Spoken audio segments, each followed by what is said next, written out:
Good morning, beautiful ladies. How are you this morning? We are here on this wonderful yet cold Thursday morning for our regular, oops, hang on, we've got an echo. There we go, stop the echo now. We're here for our regular business member spotlight to introduce to you one of our wonderful ladies in the group who is going to share with us all about herself and her business. So I would love to introduce you to Paula Darch. How are you, Paula? Good morning, everybody. I'm really good, thank you. It is wonderful to have you here. And we were just saying just before we logged on into the group that this is literally our first time cyber meeting. It is, yes.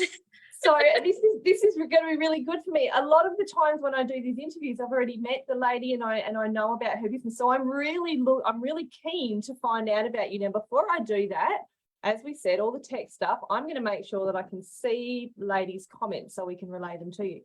Awesome. So Paula, we are now, what I'd love to first ask you is, first of all, what you do and how you got into doing it. So, what combination of a lot of things. So I started with working with children ever since I can remember. Very, very early, I knew that I wanted to work with children.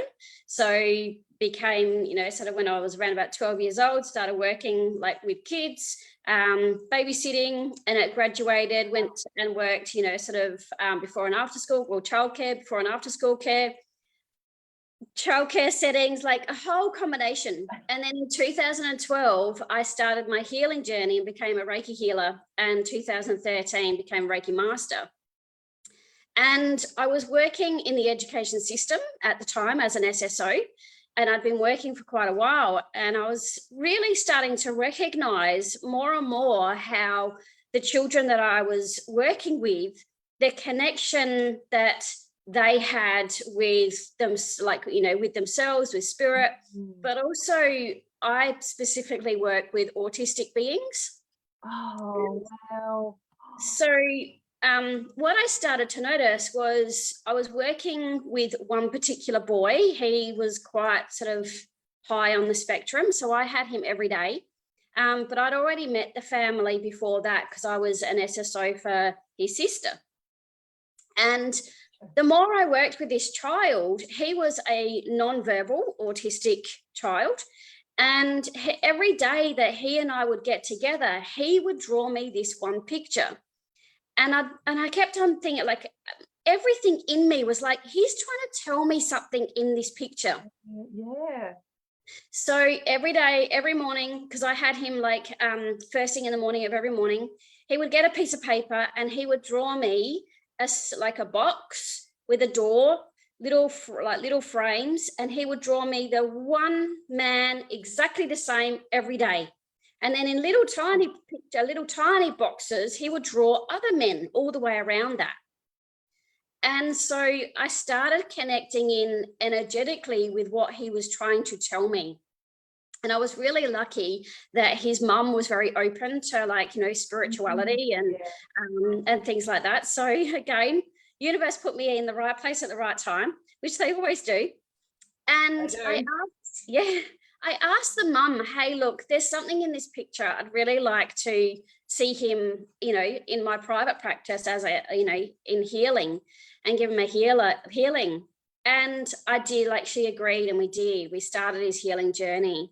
And what he was actually trying to tell me was that he was actually in a split dimensional realm.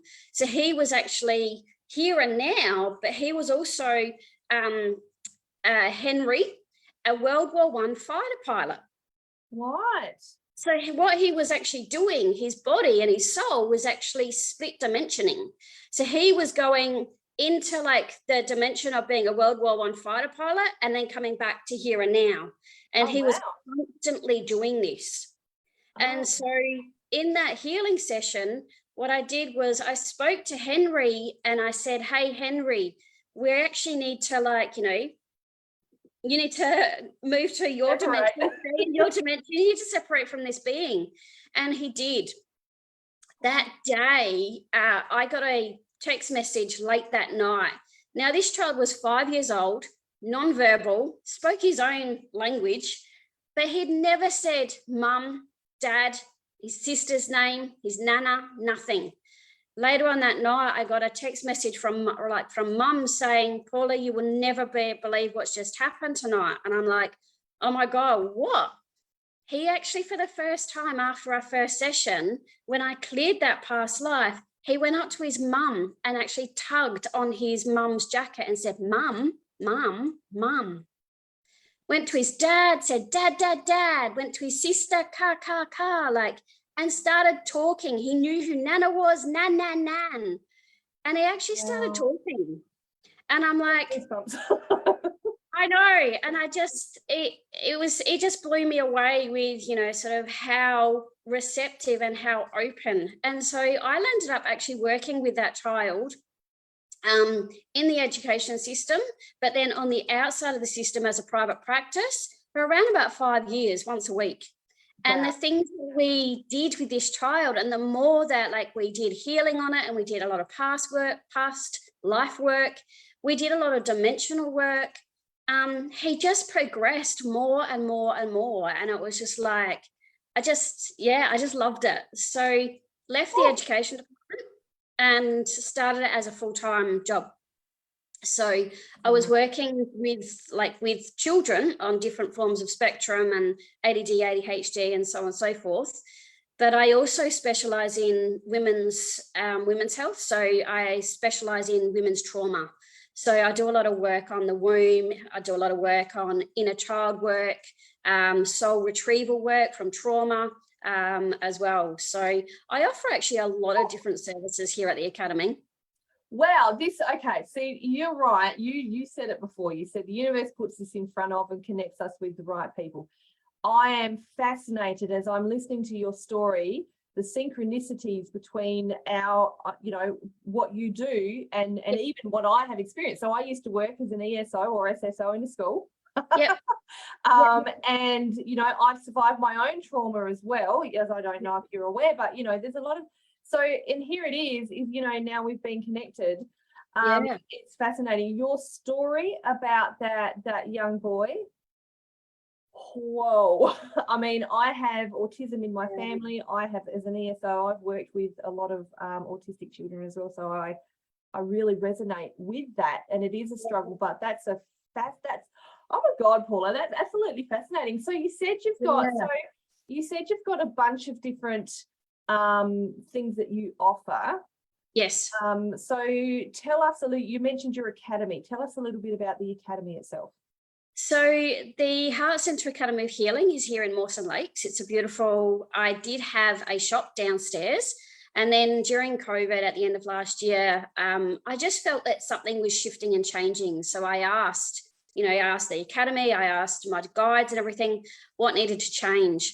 And I landed up actually being able to go upstairs from where the academy was and actually I'm renting a 3-bedroom unit. And so this offers a beautiful, safe, sacred space for everybody to come. It's got a nice lounge area that you can like just come and sit and have a cuppa with me. It's got the healing rooms. I've got healing rooms to rent for other practitioners. And then I've got a special room just for my sensory kids, so for autism and everything as well. So it's a beautiful room set up that, it's beautiful. Like it's got all sensory toys in there. It's got bean bags and cushions, and it's just beautiful. So I've set up this space because of my journey with my son. My son, he's almost 25 years old. But when he was 3.5, he was abused. And because of the abuse, it set him and I on this massive, massive journey of self-discovery, massive journey of healing, so on and so forth. But while I was actually trying to heal him and save him, I had to really heal and save myself. So the reason why I set the academy up was because when I was going through this journey as a mum, I felt so alone. It was just, oh my goodness, like with his trauma, with my trauma, we were just, you know, sort of bouncing off each other. And I was taking him to so many therapists, and they all were just diagnosing him with more and more and more, you know, ADD, ODD, conduct disorder, like PTSD, depression, but they weren't dealing with the trauma. They were just, you know, sideswiping it, and they were like, he's just a behavior child. And I'm like, he's behaving the way he is because of his trauma. Absolutely. And you know, and I could see that, but no matter where he went, no matter what I did, and believe you me, I took him to everyone. He'll end up going on medication because at that time I wasn't on this spiritual journey, didn't know what I know now. But then landed up discovering that, and this is how I started my journey, I guess. He was around about 7, 8 years old, and he just kept on coming out and saying, Mum, there's a man over there. And I'm like, is there? Yeah, he's got a top hat and a trench coat, and he's got this. Mum, there's a boy over there. Mum, there's a girl over there. Mum, that. And he would be able to see spirit like I can see you right now. Yeah. And so I was like, holy crap, need to help this child. Once again, help him. And started discovering through going to meditation groups, spiritual churches, stuff like that, that I could actually see and hear and smell. And so, you know, I discovered my gifts and my talents and, you know, who I guess was. And so that took me on a massive, different trail of discovery, which was just amazing. So I was able to help him, but help myself as well. That's amazing, Paula. So I'm going to ask, this is a little bit naivety in this area. I love this type of thing. Yeah. So I'm curious. So you said that you kind of discovered your own spirituality, or, you know, that you could see things. Do you or do you know if, or were you able to see that type of spirit beforehand, but you just didn't recognize what it was, or it was something that kind of you came into being? I think it was more that I came into being. It came into because I was sitting I was actually doing a meditation group, and in the meditation group, I could see people sitting next to people in my third eye. So my son could actually see spirit as if he could see a human being, whereas I've never been able to do that. I've been able to see spirit in my third eye. So I can feel the energy that they're there, or I can see within my third eye, so I can close my eyes and I can see the image of like that person. I get that. I feel like I'm a little bit like that sometimes too. Yeah. And so through meditation and through this meditation circle is how I then discovered that. And it was really funny because I go back now, and just after my son's trauma, I went and saw a medium clairvoyant for the first time. And I was with a group of group of women, and I was telling them about the readings or the reading. And this one lady that was actually there doing this party, she said, why did you go have a reading? And I said, I've always been interested. And she said, and she goes, well, you do realize that you are the most clairvoyant and psychic medium person that I've ever seen, and I've worked in this industry for a long time. And I told her to go get effed. And told her, don't be so stupid. And you know, I'm like, and so how am I going to know about this, and when's this going to happen? And she goes, you'll know, because it's just going to happen. And I look back now, and it did. Like, it was because my son was saying, you know, all of this stuff, that I thought, well, you know, I've got to go help him. And it was me finding out more about myself, and learning, you know, what they all were. And I had knowings about things, and, you know, they would come true. I'd had that all my life, but didn't know what it was. Right. So it's kind of been there, but like you say, you didn't know what it was. So you've kind of developed and honed your skills. Yeah. As you've gone along. Yeah, absolutely. Yeah. Wow. That's really cool. I think we all do that. Like, you know, sort of, I mean, like, I'm still, like, I've been in this, you know, sort of, I've been doing this for such a long time now, but everything still surprises me. Everything still, you know, There's just always something more or else or something. I think in your field there would be so much that's open, you know, because you're so open to a lot. There would be things that constantly would surprise you, wouldn't there? Yeah, like this is not just one realm. You're opening up to so much more.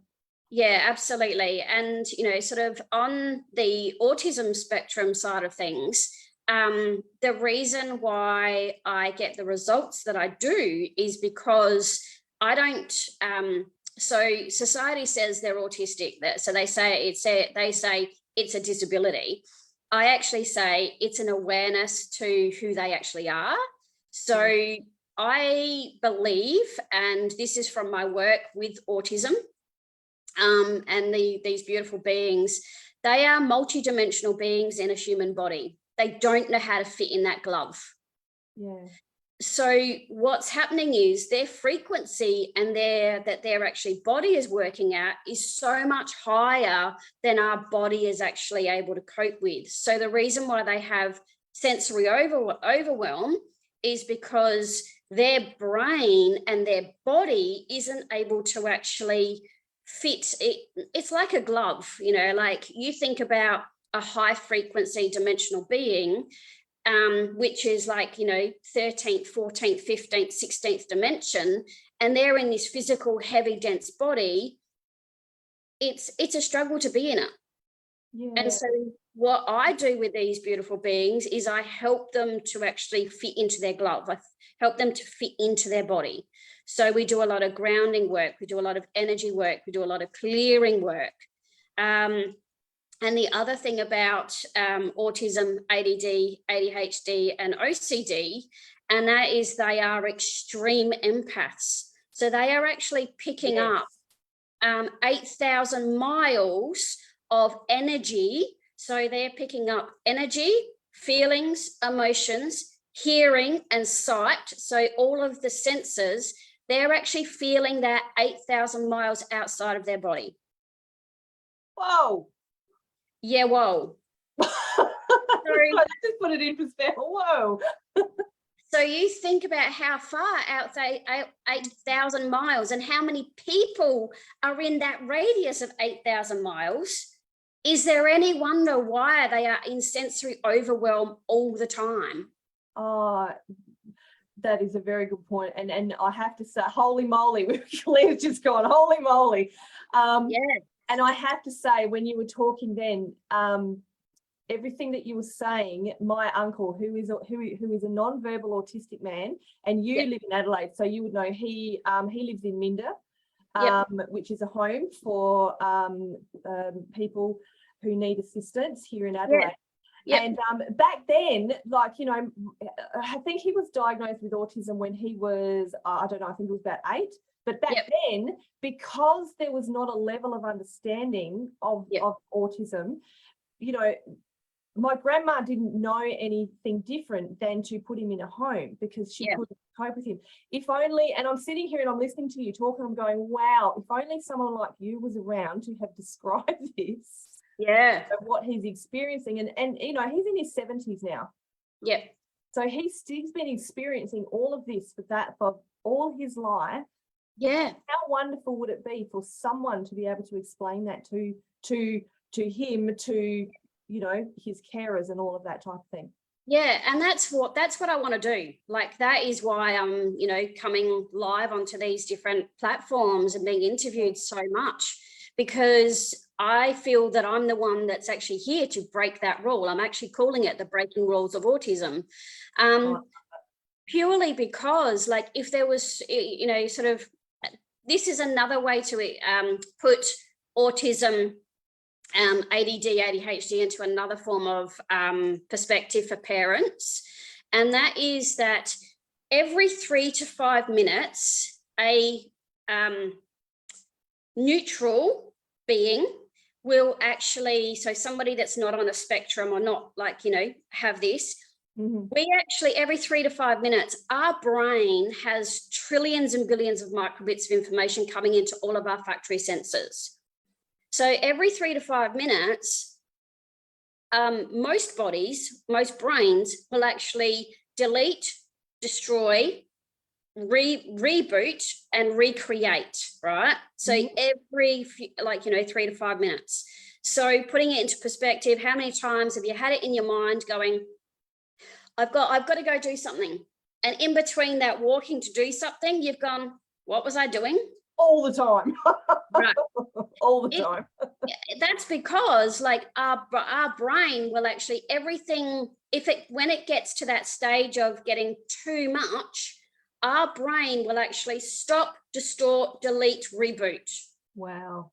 Wow. And autistic brain and ADHD brain doesn't do that. Oh, you are putting so much into perspective right now, Paula. This is fascinating. I could talk to you forever on this subject. I really, really could. It's, sort of, wow. and this is what I feel that parents need to understand.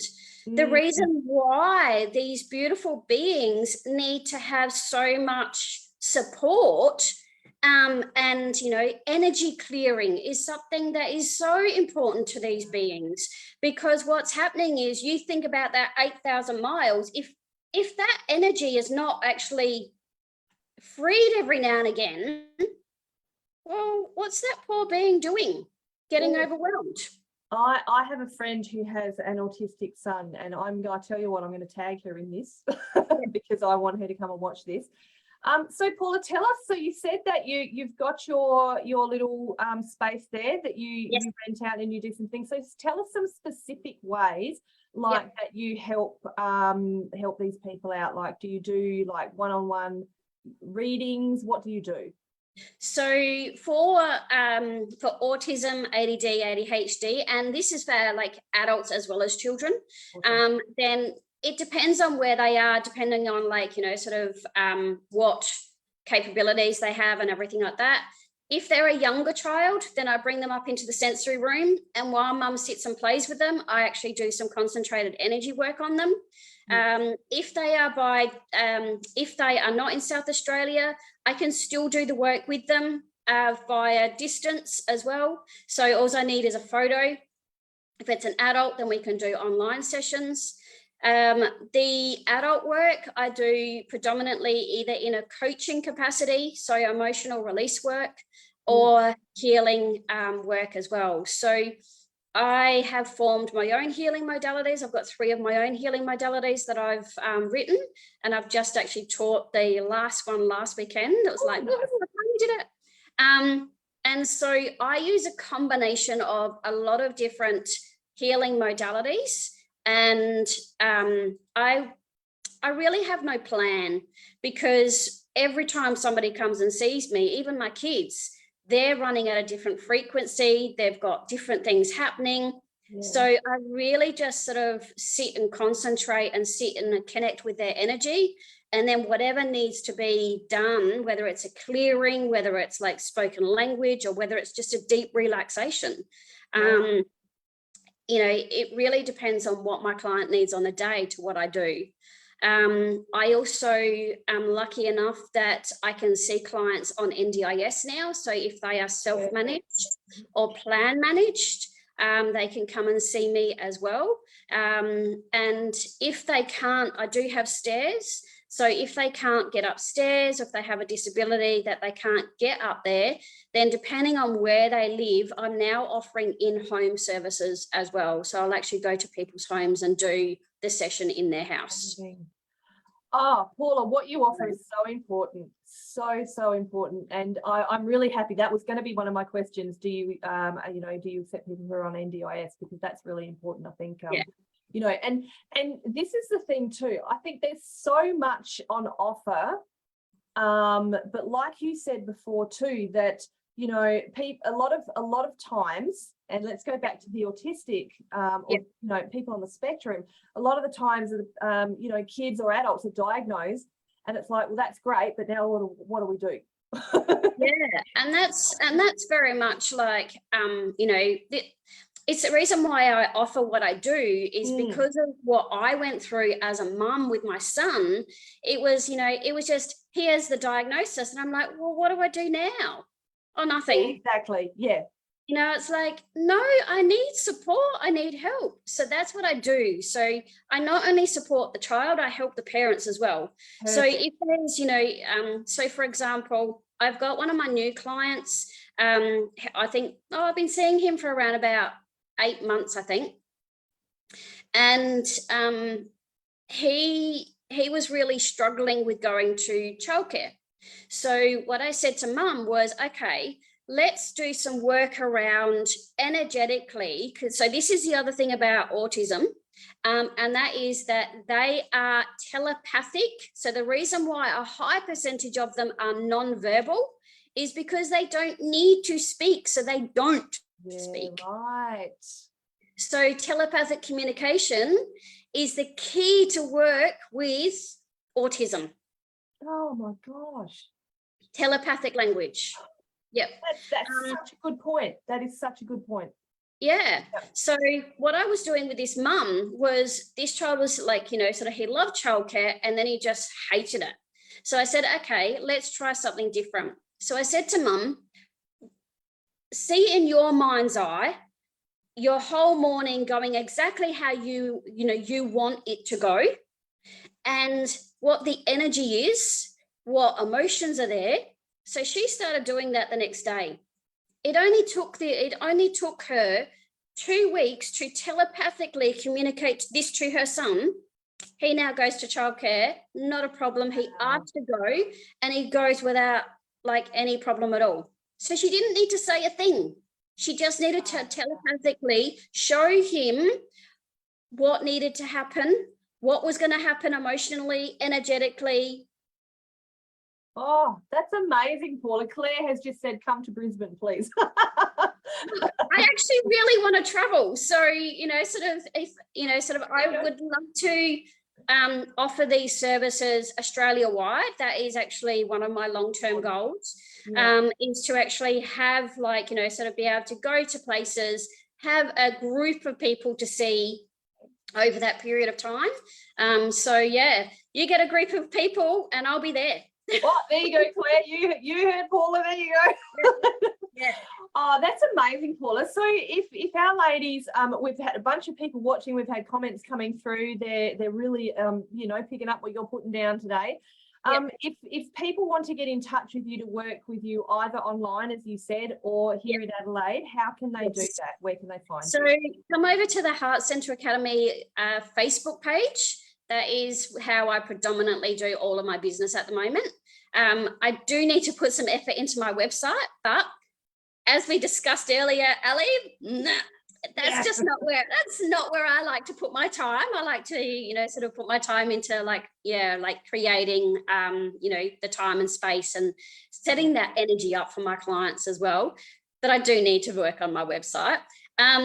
But predominantly Facebook. So you can actually book an appointment through, there's at the top of the page, there's a pinned post where there is a Square app that you can actually make appointments with me. If you have NDIS, you just need to contact your provider and let them know that you're coming to see me under emotional coaching. Awesome. Or counselling, predominantly coaching, because most kids' plans have some form of like emotional content in there. Awesome. I can see that we've just put the link to your Facebook page in the comments. We've got people commenting saying we need a wellness expo that we take on the road. So we've got people asking for your link. So this has been really, really good. This has been an absolutely fascinating discussion. I love having these chats with ladies like you because honestly, even though we get 30 minutes, man, I could talk forever on this. Yeah, me too. But, I'm very passionate about it. Yes, and this is what I love is hearing and feeling and seeing the passion that you have for what you do and the people that you help. Yes. And like I said, as someone who maybe I don't have a level of understanding about it like you do, but as someone who has worked with people on the spectrum and you know, has it in my family and all that, I want to personally thank you for what you do. Oh, thank you. I love doing it.